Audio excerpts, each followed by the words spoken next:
เข้าระบบแล้วกด withdraw หลังจากนั้นเราก็มาเลือกบัญชีที่เราจะถอนออกได้กำไร copy trade อยู่ที่$309ในเดือนนี้แล้วเราก็มาเลือกอัน cryptocurrency เนาะเอากระเป๋ามาคัดลอกวางใส่ยืนยัน2บอนกระเป๋ามาวางใส่2บอนแล้วก็กด confirm submit และ confirm เนาะกด confirm อีกครั้งหนึ่ง confirm หลังจากนั้นกด get เนาะมันจะเลื่อนตัวนี้แล้วมันจะส่งมา OTP มาที่อีเมลของเรานั่นเอง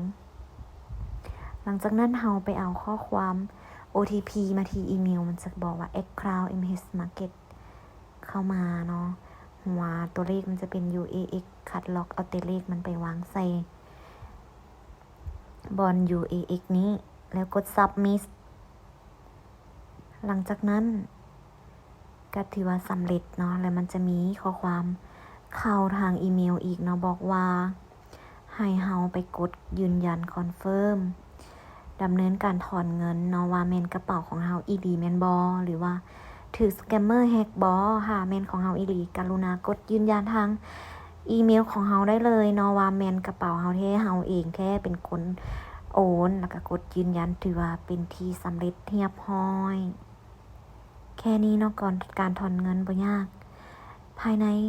อีกประมาณ30อีกชั่วโมงนึงการดำเนินจะสำเร็จเนาะเงินจะเข้ากระเป๋าเฮาเลย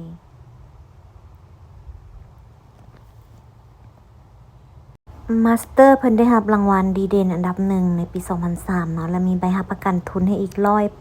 100%